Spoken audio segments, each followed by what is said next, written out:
Gentleman yields back. For what purpose does Mr. Gaetz seek recognition? Strike the last word. Gentleman is recognized. There were 5 meetings that we have detailed that show why the aid was released. There was a belief on the administration previously that Ukraine was one of the most corrupt countries in the world, that they had not engaged in sufficient reforms. And after a number of events with the vice president, with a bipartisan Senate delegation, there was a resolution of that aid. But this debate just lacks a certain sincerity. I heard earlier my friend from California, Mr. Swalwell, say, list out all these crimes. And so if I'm watching at home, I'm thinking, well, where are they in the impeachment? That is just a Democrat drive-by, to go and list crimes that you don't allege and that you don't have evidence for. If there is ever a microcosm of how to consume this day and the importance of it with the American people, it's that they're naming crimes in debate that they don't even have in their impeachment resolution because they can't prove them, because there are no underlying facts. And then I hear my friend from New York, Mr. Jeffries, bring up Russia. Russia, the residue of impeachment theories passed and failed. How is debating about, how are we even here, debating about military aid, javelins, that President Trump delivered, that President Obama withheld? I hear them, crying these alligator tears, clutching their pearls over this notion that, Trump didn't give this aid, we got to go impeach him for it. Where was all this concern about how to make the Ukraine great again when Obama was president? You want to know our substantive defense? It's 4 things. They've never changed. I think Mr. Jordan dreams of them in his sleep. Both President Trump and President Zelensky said there was no pressure. We saw the call transcript, and there's no conditionality. There was never awareness on the part of the Ukraine that there was a delay in aid, and the Ukraine got the aid without opening the investigation that seems to be so troubling to Democrats. Everything you're going to hear them say today can be pretty much categorized into 3 areas. First, it's either stuff people presumed and had no direct evidence of, kind of their water cooler theory of the case. Second, it's hearsay. Somebody told somebody else that created some concern about the president's conduct. Or it is reflective of a sincere policy disagreement about how to make the Ukraine great again. I mean, I heard all these folks come by that are part of the diplomatic corps, and they sure seem to believe that we ought to do everything for the Ukraine, but if the president disagrees with that, it is not impeachable conduct. Essentially, they're alleging a shakedown. But I think most Americans know that you cannot have a shakedown if the person allegedly being shook down doesn't even know about the shakedown. You have President Zelensky himself saying, I felt no pressure. And then, talk about bad timing. We got this Time article that comes out on the 10th of December, just a few days ago, because their theory of the case is, well, even if Zelensky didn't know there was pressure, there's this other guy, Yermak. And Yermak knew from Gordon Sondland that there was pressure, but the same day that they introduced their articles of impeachment, Yermak gives this interview with Time magazine, and he says, and I quote, Gordon and I were never alone together. We bumped into each other in the hallway next to the escalator as I was walking out. And I remember everything. It's fine with my memory. We talked about how well the meeting went. That is all we talked about. So here they are, with no crime, with no victim, with no witnesses, with no knowledge of any shakedown, and yet they proceed. To accept the Democrats' theory of the case, you got to believe that the Ukrainians are lying to us. You got to believe when they say there's no conditionality, no pressure, nothing wrong, that they're so weak and they're so dependent on the United States that we can't believe a word they say. Well, again, where were you during the Obama administration when this weak ally didn't get javelins that were then withheld? I support the Jordan Amendment because this Article 1, this abuse of power that they allege in the impeachment theory, is a total joke. They have to say abuse of power because they don't have evidence for obstruction. They have to say abuse of power because they have no evidence for bribery or treason. They have to say abuse of power because all those specific crimes that the gentleman from California named cannot be supported by the evidence. This is sort of the Rorschach ink blot test theory of impeachment, so that the country can stare at the ink blot and everybody can see what I guess they want to see. This notion of abuse of power is the lowest of low-energy impeachment theories. Heck, I don't know any political party that doesn't think when the other side's in the White House that they abuse power, they do too much. I got a lot of constituents that think Barack Obama abused his power, but you know what? We didn't do this to the country. We didn't put him through this nonsense and this impeachment.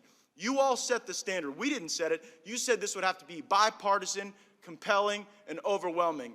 It ain't that, and this looks pretty bad. I yield back. Gentleman yields back. For what purpose does Ms. Jayapal seek recognition? Thank you, Mr. Chairman. Just in response... Strike the last word. Yes, move to strike the last word. Thank you. Gentlelady is recognized. In response to my colleague from Florida, you cannot argue things both ways. You cannot say that the president was so concerned about Ukraine that he released aid, which is true. He released aid in 2017. He released aid in 2018.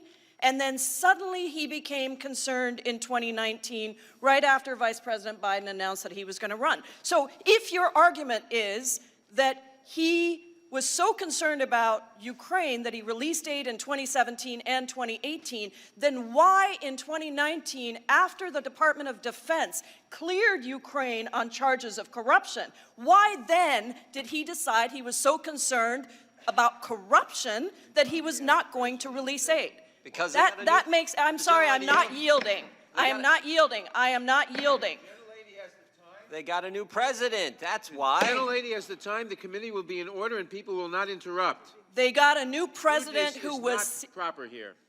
Thank you, Mr. Gentlelady Chairman. will continue. They got a new president who was known to be an anti-corruption fighter. So that argument has no weight whatsoever. Now, if you want to argue that the president was so concerned about corruption at that particular moment, you have to look at the whole record of U.S. policy and our agreement that the Department of Defense would look under certain conditions before they release military aid to determine whether or not a country had satisfied those requirements around corruption, and the Department of Defense released that report. Nowhere between the time that Donald Trump withheld aid and the time that he released that aid was there an additional assessment required or done. In fact, the Department of Defense decided they didn't need to do another assessment because they had already done the assessment. So at the end of the day, I have only two questions for my colleagues on the other side.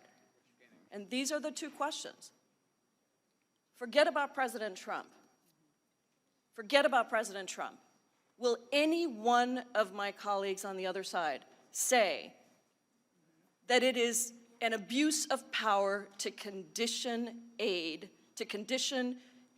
on official acts? Well, forget about President Trump. Forget about President Trump. Is any one of my colleagues willing to say that it is ever okay for a president of the United States of America to invite foreign interference in our elections? Not a single one of you has said that so far. I'll say. I yield to my colleague from Texas. Will the gentlelady yield so we can answer the question? Thank Yeah, I'll you. be glad to answer You the want to answer question. Paul. She asked I the want to question, break we're this glad to down. answer it. Gentlelady has the time, and the And she asked us a question. the members here know perfectly well it is out of order to interrupt members who have the time. The gentlelady Unless they yielded- ask you a the question. gentlelady has yielded to whom? She asked us a question. Gentlelady yielded to whom? Ms. Escobar now has the time yielded by Thank you, Ms. Chairman. Jayapal. Thank you, Chairman. Thank you, Representative Jayapal. I want to break this down in simple terms for the American public because our Republican colleagues are working overtime to try to convince us that we didn't see what we saw with our own eyes and we didn't hear what we heard with our own ears. Let's bring it down to an example that was used during the hearing. If a governor, if a community suffers a natural disaster and the governor of the state has aid that will help that community, but calls the mayor of your community and says, I want you to do me a favor though, and conditions with giving the aid to the community on the police chief smearing his political opponent, has there been a crime? The answer is yes. And that governor would go to jail. If that governor later releases the aid after he got caught, it doesn't matter. He still committed the crime. Furthermore, if that governor says during the investigation, I'm going to defy the subpoenas, we're going to fight the subpoenas, guess what would happen to that governor? He's committed a crime. He would go to jail. If the governor then tried to cover up his wrongdoing, cover it up so that his people, his constituents, couldn't see his wrongdoing, what would happen to that governor? Did he commit a crime? Yes, he would go to jail.